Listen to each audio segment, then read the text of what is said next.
돌자 세계 한 바퀴.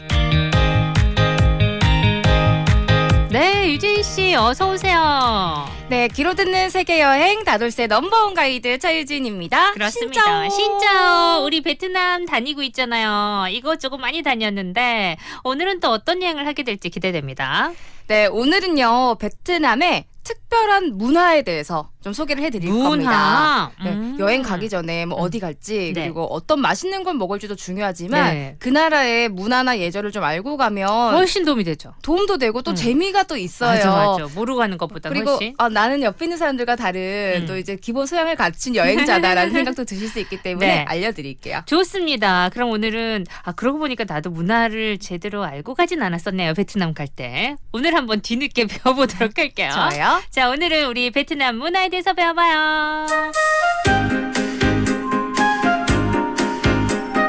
자, 다 같이 돌자 세계 한 바퀴. 그럼 어디로 어떻게 문화를 배울까요? 네, 우선 베트남은 한국인들에게 정말 친숙한 나라입니다. 뭐 즐길 거리도 많고요, 볼 거리도 많고 먹거리도 많은 데다가 가격이 착하다는 네. 게 포인트죠. 정말 많이 가시죠, 요즘? 네, 많은 분들이 여행지로 선택을 하는 곳인데 길게 늘어진 S자 모양의 나라가 베트남의 모양인데요. 네. 세로 길이가 우리나라의 3배가 될 만큼 깁니다. 와, 진짜 길죠. 진짜 길죠. 그러다 보니까 남베트남과 북베트남의 문화와 사람들의 성향이 꽤 다르다라고 해요. 우리도 왜 그 서울 분들이랑 부산 분들이랑 다르다고 하잖아요. 네, 막 부산 아이가 하면서 그 화끈한 또 부산말의 성격이 네. 있죠. 간단하게 좀 알려드리겠습니다. 네. 우선 북베트남은 중국과 국경을 접해 있어요. 그래서 중국의 유교 영향을 많이 받은 지역입니다. 그러다 보니까 좀 보수적이라고 하더라고요. 북쪽이. 네. 마인드 자체가 공부 열심히 하고 돈 착실하게 모아서 성공하겠다. 이런 생각이 대부분이어가지고 네. 만약에 돈이나 여유가 좀 생긴다라고 하면 안정적인 집을 장만하거나 아니면 승용차를 사거나 명품을 사는데 조금 비중을 많이 둔다라고 해요. 그리고 이 북베트남에 가시면 거리를 다니시다가 네. 좀 더운데 약간 셔츠나 양복을 입고 다니시는 분들도 있을 정도입니다. 네. 전반적으로는 조금 차분한 성향의 사람들이 많다라고 해요. 북베트남 쪽. 네. 네. 반면 인도와 동남아시아의 영향을 많이 받은 남베트남은요. 사람들이 It's freedom이에요. 자유롭고. 네. 그러니까 의상도 보면 좀 이제 막 셔츠도 풀어헤치고 자유롭게 입고 다니고요. 네. 또 길거리에서 뽀뽀도 스킨십도 편안하게 한다고 해요.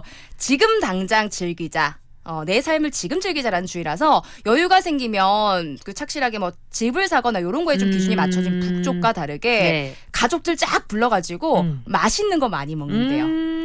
네, 그래서 음식을 먹고 즐기는 데서 돈을 쓰는 비중이 크다 보니까 남베트남에서는 비싼 음식점이 더 잘 되는 경향이 있다고 합니다. 네. 우리만 해도 서울과 부산이 다른 것처럼 이 날씨 차이와 영향을 받은 기조 문화 자체가 다르다 보니까 네. 이런 특징들이 생긴 것 같아요. 물론 사람들마다 차이는 있지만 이렇게 알고 가시면 내가 여행 가는 지역의 사람들이 진짜 그런가 하고 쳐다보는 또 재미가 있을 것 같아요. 전 사실 북베트남과 남베트남에 그때 우리 면 얘기했잖아요. 맞아요. 면의 종류도 다르고 기후도 그렇게까지 차이 나는 줄 몰랐어요. 오, 그죠. 근데 진짜 그러고 나서 지도 보니까 이렇게 기니까 네. 다를만 하구나 그 생각이 들더라고요.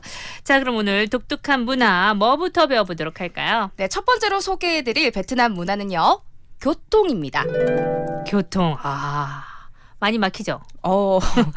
그러니까 러시아어가 제가 느꼈을 때는 거의 뭐 24시간 계속되는 느낌이 들기도 했는데 네. 자, 모두가 맞추실 수 있는 우리 생생님들 퀴즈 드릴게요. 네. 베트남에서 가장 많이 볼 수 있는 교통수단은 무엇일까요? 가자마자 깜짝 놀라는 오토바이. 네, 맞습니다. 정답. 오토바이인데 우리나라는 이런 느낌이잖아요. 그러니까 차도인데 네. 오토바이가 간간히 보인다라는 느낌이라면 베트남에서는 오토바이 도로인데 차가 침범한 것 같은 그런 느낌을 전 받았거든요. 밤에 도착해서 모르다가 아침에 눈을 뜨고 창문을 열자마자 와! 그렇죠. 그게 제일 첫 느낌이었어요. 그러니까 베트남의 첫 느낌. 베트남에는 모닝콜이 따로 필요 없어요. 빵빵 이 소리로 일어나시면 되기 때문에 아침에 알람을 맞추지 않으셔도 자동으로 웨이크업 하시게 될 겁니다. 어허. 자, 이 정도로 오토바이 천국인 나라가 베트남인데 네. 인구 대비 오토바이 수가 1위인 나라가 실제로 또 베트남. 그래요? 그러니까 동남아 쪽에 다 많죠. 오토바이가 많긴 한데 1위예요? 네, 와, 베트남입니다. 진짜 많구나. 이 베트남이 오토바이를 많이 타는 이유는 뭘까요? 먼저 자동차가 엄청 비싸다고 해요. 그러니까 현지 물가에 비해서 비싼 게 아니라 네. 그냥 진짜 자동차 가격 자체가 비싸다고 합니다. 심지어 자동차 등록세가 있는데 네. 이 등록세가 자동차 가격이랑 거의 동일하대요. 세금이? 네. 와. 내가 2천만 원짜리 자동차를 사려면 등록세로 2천만 원을 내야 하는 셈인 겁니다. 아, 그러니까 오토바이가 많구나. 오토바이를 살 수밖에 없겠죠. 그리고 1인 1차가 아닌 1인 1오토바이 나라다 보니까 오토바이 역할이 엄청 만능인데요. 네. 우리는 뭐 우리 학생들 아니면 좀 편안하게 교통수단 이용하는 용으로 좀 쓰기도 하고 네. 아니면 배달할 때 많이 라이더분들이 그렇죠. 쓰시는데 네. 우리는 사실 좀 덜 안전하다고 생각하죠. 맞아요. 네. 오토바이 위험해서 오토바이를 만약에 몰래 샀다 그러면 이제 어머니께 등짝 스매싱을 받는 그런 매체이기도 한데요. 베트남에서는 이동수단도 되고요. 오토바이 위에서 밥도 먹고요. 네. 낮잠도 자시고요. 책도 오토바이 위에 앉아서 읽으십니다. 그 정도로. 그리고 우리 오토바이로 혹시 이사하는 거 보셨어요? 아니요? 여기는 이삿짐도 오토바이로 나를 정도라고 야, 합니다. 만능이네, 만능. 만능입니다. 특히나 이 4명의 가족이 오토바이 한 대를 타고 가는 걸 보면 너무 위험해 보이기도 하지만 진짜 다정해요. 그러니까 아빠, 엄마, 아기 2명 이렇게 타고 가는 걸 보면 와 저게 되는구나. 그러니까 저게 가능하다는 걸 못 느끼다 거기 가면은 진짜 그렇죠. 가능하구나. 맞아요. 진짜 신기하기도 하고 위험한데. 위험하죠. 그리고 간혹가다는 이제 5명이 타신 걸 보는데 그건 진짜 묘기 수준이 아닐까라는 생각이 들었습니다. 그러니까 원래는 워낙 그 오토바이 다인 탑승이 이제 일상적이기도 하고 지금도 그렇지만 사고가 조금 나다 보니까 점점점 이제 규제를 가하는 추세라고 하긴 합니다. 대중교통이 다 버스가 그렇게 많지 않은가 봐요. 맞아요. 이게 바로 정말 말씀 잘해주셨는데 오토바이를 많이 타는 두 번째 이유가 대중교통이 부족하기 때문입니다. 그러니까 버스가 주된 교통이에요. 네. 그마저도 한 번에 어디 코스가 잘 없다 보니까 여러 번 갈아타야 돼요. 저렴한데 환승은 당연히 안 되겠죠. 그래서 탈 때마다 돈을 또 내야 되다 보니까 네. 당연히 부담이 되겠죠. 특히나 2021년에 첫 지하철이 개통하긴 했지만 2021년에 개통했으니까 우리나라만 해도 네. 노선이 처음부터 얼마 길지 않았잖아요. 노선이 별로 많진 않다고 합니다. 앞으로는 점점 좀 늘어나겠죠. 맞습니다. 엄청 발전하고 있으니까요. 그러니까요. 자, 그리고 또 하나 아셔야 할 게 있습니다. 베트남에서 유독 빵빵 이런 소리 많이 들으실 겁니다. 저는 처음에 너무 당황스럽더라고요. 그러니까요. 왜 이렇게 다 나한테 빵빵거릴까? 아니 횡단보도도 없는데 어떻게 해야 되나? 심지어 신호등이 있는 횡단보도인데 왜 아무도 멈추질 않나? 저 겁이 많아가지고 네. 한참을 못 건넜거든요. 네. 근데 오토바이에 빵빵거리는 소리를 듣게 되셔도 여러분들 기분 나빠하지 않으셔도 될 것 같습니다. 아, 그래요? 우리나라에서는 빵빵 잘못했다가는 막 진짜 싸움이 나기도 하잖아요. 근데 베트남에서는 빵빵하는 소리가 일부 베트남 친구들은 이 정도는 우리에게 백색 소음이야 진짜 할 정도로 그래요? 네, 익숙한 일상의 소리로 인식이 되는데요. 네. 지나갑니다. 주의하세요. 다치지 마세요. 이런 암묵적인 신호기 때문에 욱하시기보다는 지금 온다는 거구나. 그리고 제가 팁 알려드렸잖아요. 네. 길 잘 건너는 법. 현지인 따라서 붙어서 가라. 건너기. 그리고 차를 정면으로 마주보면서 속도를 유지하고 걸어가시면 됩니다. 알아서 다 피해 가시니까요. 네. 걱정하지 마시고 걸어가시면 될 것 같습니다. 우리 자전거 타고 다니면 저희 갑니다 하고 따릉따릉 하듯이 그렇죠. 오토바이 그렇게 쓰나 봐요. 보니까. 맞습니다. 자, 베트남 1위였군요. 오토바이가. 네. 그러니까 그렇게 많지. 노래 한 곡 듣고요. 또 다음 문화 소개해드릴게요. 네, 베트남 문화 얘기 나누고 있습니다. 다음은요. 네, 이 더운 나라 베트남의 두 번째 문화는요. 베트남 가시면 딱 도착하시면 제일 먼저 하고 싶은 게 어떤 거세요? 밤에 딱 도착을 했어요. 더워요. 뭘 하고 싶으세요? 밤에요? 일단 마트에 가서 네. 거기 또 맛있는 것들 많거든요. 맞아요. 예, 새로운 거 그런 것도 이제 쫙 사야죠. 맞아요. 맛있는 음식들 쭉 사고 또 우리 성인분들은 되신다면 그 보리 음료 한 잔 착 시원하게 맥주 드셔야 되는데 네. 첫 방문이시라면 이해가 되지 않는 맥주 문화가 있습니다. 바로 얼음 맥주입니다. 얼음 맥주. 저 진짜 베트남 갔다 와서 지금도 얼음 맥주 마시잖아요. 타 드세요? 한국에서? 네. 정말요? 네. 그때부터 이게 이제 새로운데 시원하고 약간 또 좀 이렇게 안 진하고 연해지잖아요. 그 느낌이 좋아가지고 어머. 일단 여름에는 얼음 사실 겨울에도 그렇게 먹긴 하네요. 한 번 다녀오셔서 거의 베트남 분이 다 드신 것 같아요. 한 번 먹기 시작하니까 끊을 수가 없어서. 와, 맞아요. 우리 남편이랑 저랑 그렇게 잘 마셔요. 그래서. 너무 대단하세요. 우리 아라 씨가 그러면 딱 말씀하시고 지금도 드시는 그 얼음 맥주 문화를 좀 알려드릴 건데 저는 사실은 베트남에서만 먹고 아직 적응은 안 되더라고요. 아 그래요? 맛있던데. 베트남에서 맥주에 얼음을 타 마시는 거 가셨다면 아실 겁니다. 물티슈 한 장도 돈을 내야 되는 베트남인데 얼음은 무제한으로 제공하기도 한다고 해요. 네. 물론 이것도 케이스 바이 케이스입니다. 처음에 저는 이 상황을 접했을 때 얼음을 거부했어요. 왜 맥주에다 이걸 타냐? 탄산이 생맥의 그러니까 포인트인데 네. 여기에 얼음을 탄다는 건 맥주에다가 요거 이제 맥주를 나쁜 짓 하는 거다? 다 된 밥에 재를 뿌리는 거다. 이런 맥주의 본질을 해치는 거다 생각을 해서 안 먹었거든요. 네. 근데 또 아라 씨처럼 적응을 하시면 맛이 있나 봅니다. 네, 맛있어요. 네, 베트남 맥주 역사는 1890년대 프랑스인들로부터 시작이 됩니다. 당시에 이 베트남 식민지를 삼았잖아요. 근데 날씨가 너무 덥다 보니까 프랑스 하면 생각나는 주종은 당연히 와인이죠. 근데 그런 술이 전혀 어울리지 않는다라고 생각했어요. 너무 더워서. 네, 그래서 독일의 원료와 공법을 이용해서 베트남에다가 맥주 양조장을 건설을 했습니다. 근데 시원한 날씨가 너무 잘 맞았어요. 네. 비쌌지만 프랑스인들만을 위한 맥주기 때문에 그 당시 베트남 사람들은 맥주를 마시지 못했다고 합니다. 베트남 독립전쟁 이후에 프랑스인들은 떠났어요. 네.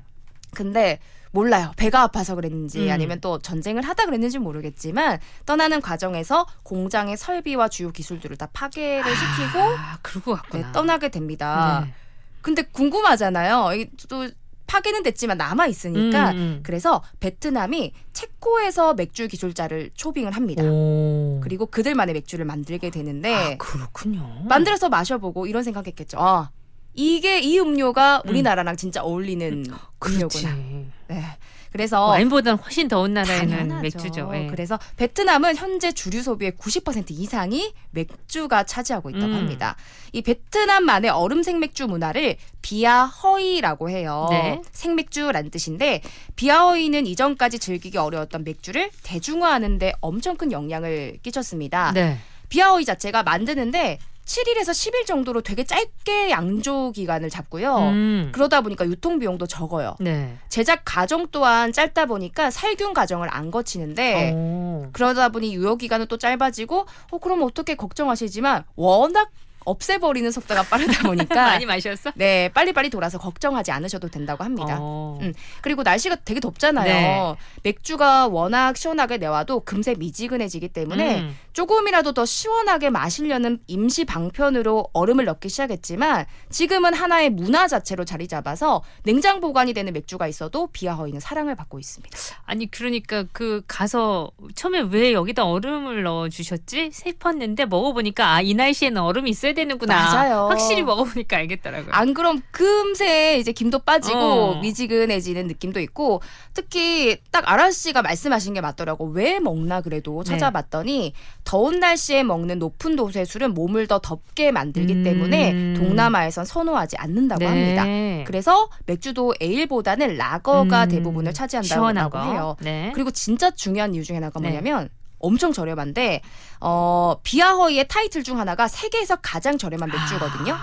근데 맛이 있던데. 맛까지 있죠. 그러니까 자료에 따르면 세계에서 가장 맥주가 저렴한 도시 1위가 1098원의 하노이, 네. 2위가 215원의 호치민이었는데 이건 그냥 그 판매하는 맥주고요. 네. 비아허이는 한국 돈으로 300원에서 500원이면 그러니까. 마실 수 있습니다.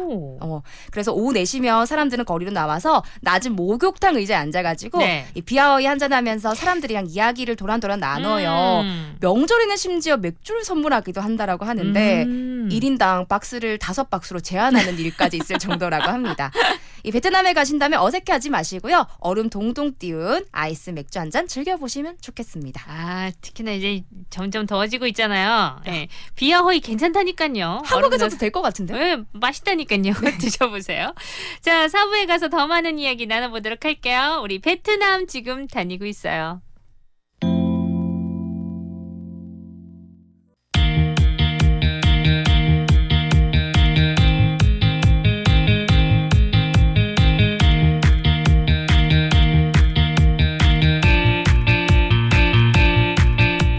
다 같이 돌자 세계 한 바퀴. 자, 우리 베트남 얘기 나누고 있는데 이것저것 여행지도 좋지만 베트남은 이런 나라다. 문화를 하나둘 이해하는 것도 참 도움이 되죠.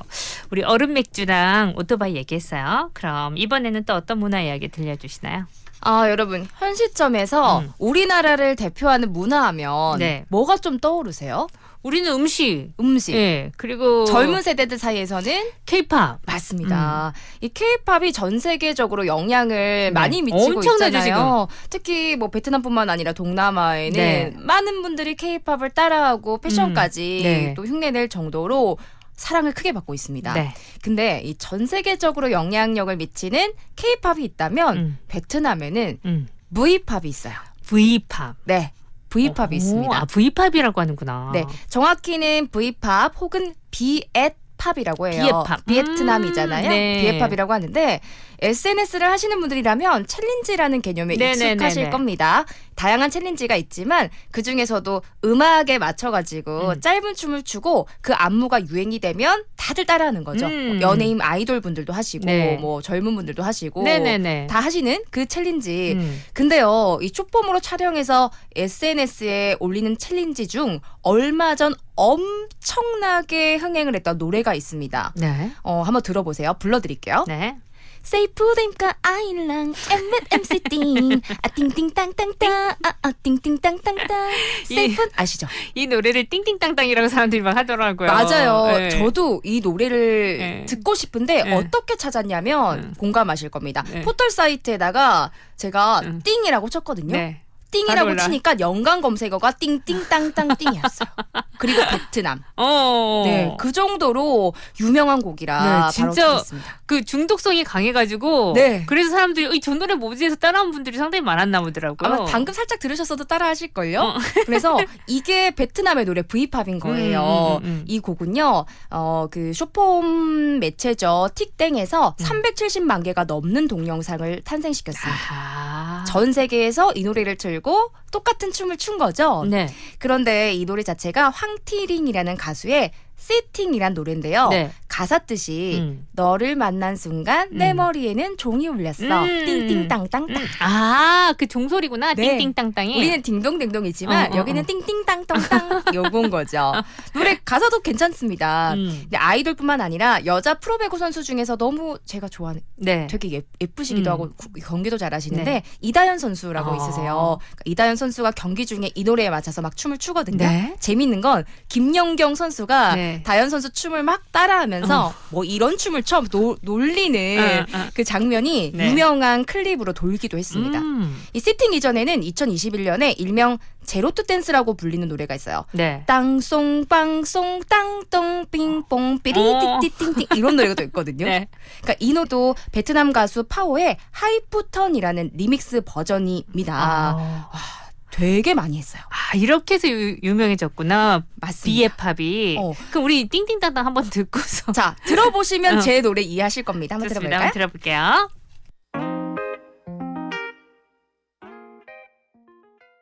띵띵땅땅. 이 원래 노래 이름이 시팅입니다.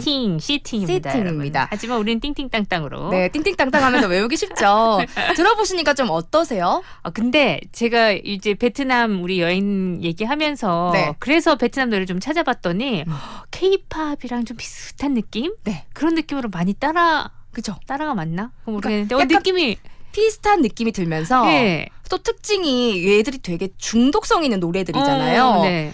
베트남만의 그 전통적인 느낌도 같이 담긴 느낌. 그러니까 멜로디도 빠르면서 되게 중독적인 느낌. 그러니까 처음에 베트남 노래 옛날 생각하고 찾아보다가 요즘 이렇게 발전했구나 그 생각이 들면서 그 뮤직비디오도 되게 멋진 게 많고요. 그렇죠. 발라드 참 좋더라고요. 맞죠. 그러니까 원래 베트남 노래를 생각을 하시면 똑같은 노래를 해도 세이프댐까 아니 그런 발성. 근데 이게 세이프댐까 빨라진 거죠. 요즘 그 비트가 붙은 겁니다. 이 비에팝은요 현지 전통 음악을 강하게 살리는 특징에다가 중독성이 강하고 리듬이 빠른 특징이 있는데요.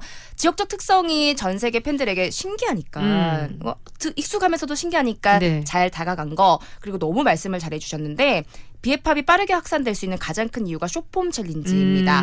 동남아시아 지역은 숏폼 자체가 우리나라보다 더 빨리 받아들이기 시작했대요. 그래서 숏폼에 훨씬 더 익숙한데 네. 이용량이 유독 많기 때문에 이 노래 자체가 숏폼을 타고 챌린지로 유행하면서 세계적으로 퍼질 수 있었다고 음악 평론가분들이 말씀하시기도 합니다. 그렇군요. 인플루언서 마케팅 허브에 따르면 전 세계 만 18세 이상 틱땡 이용자 가운데 동남아시아 국가 지역민이 2억 6,560만 명에 달한다라고 네. 해요. 그리고 한국인들이 또 이유가 하나 더 있는데 세계적으로 노래 잘한다라고 하잖아요. 네. 자랑스러운 문화 중에 노래방에 다 가시니까 노래가 늘 수밖에 네. 없는. 네. 그리고 우스갯소리로 노래방이 있어서 우리는 노래를 잘한다는 얘기도 하는데 베트남이요. 네. 더합니다. 아 그래요?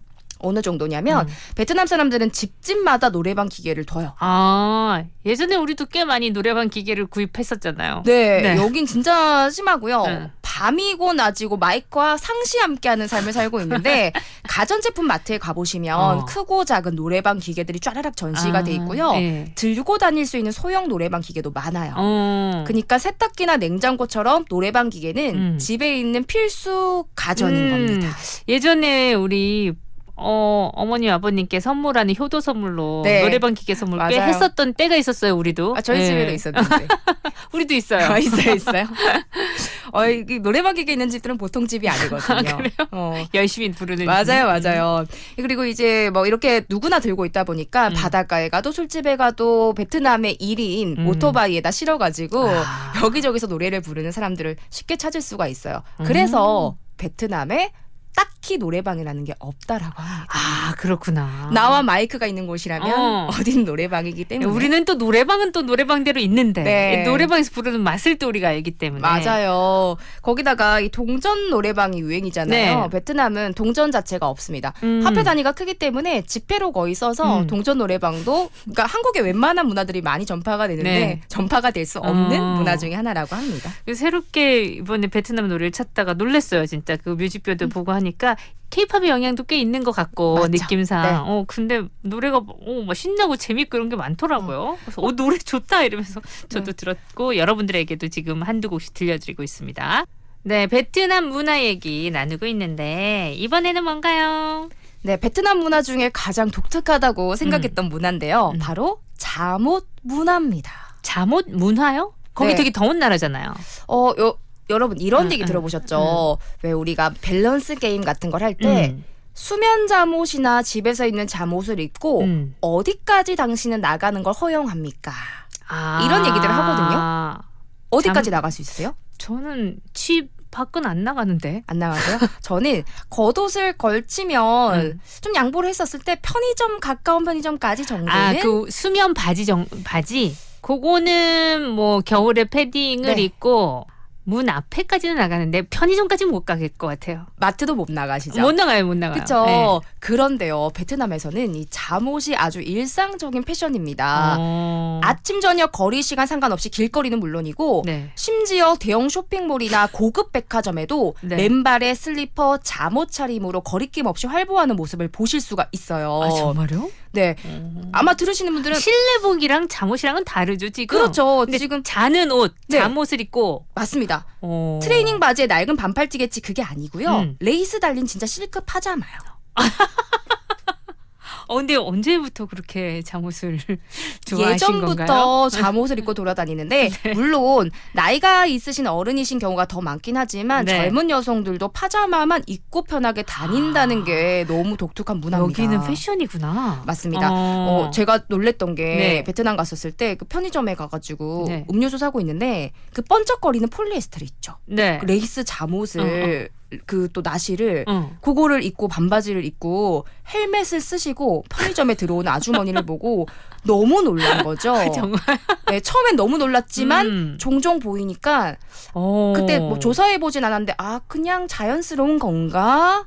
난 그런 문화를 못 본 것 같은데 나는 별 생각을 안 썼나? 돌아다니시면 보입니다. 전 사람을 좀 잘 관찰을 하는 편이거든요. 네. 그래서 저도 궁금해서 이번에 인터넷으로 글을 찾아봤는데 네. 실제로 베트남 분에게 물어봤다는 분의 말로는 이유는 없어. 그냥 귀찮아서지 뭐라는 답변을 들었다고 합니다. 심지어 생일 파티에 초대된 베트남 여자분이 잠옷에 하의를 신고 오셔서 깜짝 놀랐다라고도 글을 쓰셨더라고요. 그 잠옷을 별로 연연해 하지 않는군요. 잘 때만 입는 게 아니라. 맞습니다. 살짝 민망스러운 이런 광경이 생겨나게 된 이유는 베트남 사람들은 실내복과 잠옷의 구분이 따로 없기 때문이라고 보네요. 합니다. 그래서 잠을 잘 때도 따로 옷을 갈아입지 않기도 한데요. 베트남 사람들에게는 우리가 잠옷이라고 생각하는 것이 잠옷도 되고요. 밖에 나올 수 있는 편한 옷도 되는 겁니다. 이제 이런 문화가 있다는 걸 아셨기 때문에 베트남에서 잠옷 입은 분을 보신다고 하더라도 당황하지 말고 그렇구나, 문화구나 생각해 주시면 놀라지 않으실 것 같아요. 그러네요. 전 이게 너무 더운 나라는 딱히 잠옷이라고 하는 게 없을 수도 있겠다 생각했었거든요. 네. 그냥 얇은 거 입고 자면 될 네. 것 같았는데 그래서 잠옷 문화가 또 이렇게 발달해 있네요. 말탈에 있고 편안하게 거의 약간 뭐 미국 느낌이죠. 그러네요. 자, 잠옷 얘기였고요. 이번엔 뭐요? 네, 이번에 함께 만나볼 문화는요. 화폐 문화입니다. 화폐. 네, 화폐를 자세하게 들여다보면 그 나라를 대표하는 여러 가지 것들이 집약돼 있어요. 그렇죠. 베트남의 화폐 단위는 베트남 동입니다. 동. 네, 베트남은 워낙 화폐 단위가 크기 때문에 동의 숫자를 1000단위로 끊어서 말할 때도 있는데 예를 들어서 50만 동이야라고 안 하고요. 네. 500이야 이렇게 그렇게 말하기도 한답니다. 네, 1000 빼고. 네, 맞아요. 화폐가 단위가 작아질수록 화폐 크기도 작아진다는 특징이 있어요. 네.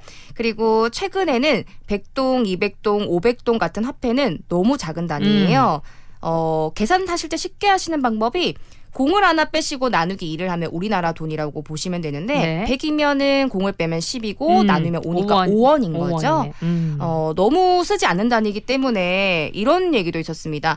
100을 또는 200 이 정도로 뒷자리가 끝나면 버림을 하고 마는데 베트남에 사시는 분이 네. 세금 징수를 받았대요. 근데 뭐 200동 이랬던 거죠. 네. 그 당연히 없잖아요, 지폐가. 그래서 그냥 거기 공기관에 가서 큰 돈을 냈는데 문제는 공기관에도 잔돈을 거슬러줄 200동, 100동이 없어서 이러지도 저러지도 못했다는 얘기도 들었습니다. 그만큼 작은 동전들은 없고 그리고 네. 잔돈은 팁으로 보내주시는 게 맞을 것 같아요. 예전에 우리도 1원, 5원 썼을 때가 있었잖아요. 있었나요? 예전엔 1원짜리도 있었어요. 어머, 저는 5원짜리도 있고. 좀 몰랐어요. 몰랐어요? 네. 네. 1원짜리, 5원짜리 있었답니다. 우리도. 네, 그리고 또 이 자체 베트남에는 지폐 한 면에 공통적으로 베트남 국가 문장과 호치민 주석의 얼굴이 있습니다. 네. 그만큼 이 두 가지가 베트남을 대표하는 상징이라고 할 수 있는데요. 호치민 주석을 부르는 이름은 다양합니다.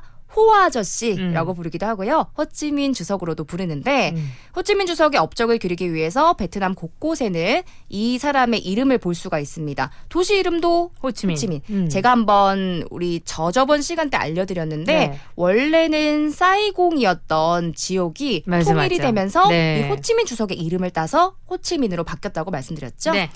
가장 작은 화폐 단위인 100동에는 농업 국가인 베트남의 모습을 보여주기 위해서 우리나라랑 같아요. 벼가 그려져 있고요. 12장의 베트남 지폐 뒷면에 그려진 그림은 베트남의 명소들이 있는데 10만 동에는 우리가 잘 알고 가시는 하노이의 네. 문묘 최초 대학이 그려져 있고 20만 동에는 여행자분들이 너무나 좋아하시는 절경 하롱베이가 그려져 있습니다. 거기 다 있구나. 네, 아직도 베트남에는 현금이 주된 결제 수단이지만 최근 들어서 현금이 사용이 좀 감소가 되고 전자결제가 늘고 네. 있는 추세라고 합니다. 하지만 현금은 필수라는 거 챙겨두시고요. 주의해야 될 점 하나 알려드릴게요. 네. 돈의 단위에 따라서 색깔이 비슷한 돈이 있어요. 예를 들면 2만 동과 훨씬 큰 50만 동이 거의 비슷하고요. 이거 조심해야 돼요, 그죠? 1만 동과 20만 동이 비슷해요. 잘못 내면 큰일. 우리가 큰일 나는 거고 특히 또 오해가 생길 수도 있지만 혹시 모를 그 여행에 네. 기분 나쁜 사기를 방지하기 위해서 줄 때는 내가 이 돈을 준 거야? 큰 거야? 라고 확인을 시키고 주는 게 네. 좋다라고 합니다. 좋습니다. 그럼 맞아요. 그거 헛갈리지 말라고 했었던 거 맞아요. 기억나요. 근데 여행 얘기를 자꾸 하다 보니까 유진 씨도 그 얘기했잖아요. 너무 가고 싶어지는 게 문제다. 가야죠. 언젠간 가야죠. 그러니까요. 자, 오늘도 베트남 얘기 재밌었고요. 다음 주도 기대를 할게요. 다음 시간에 만나요. 구성함 인정 연출 최인한 저 김아라였습니다. 저도 인사드릴게요. 끝곡 소개해야죠. 베트남 노래예요. 아까 말씀드린 제로투 댄스를 만들었던 그 노래. 신나는 노래니까 여러분 함께 즐기시면서 저는 물러갈게요.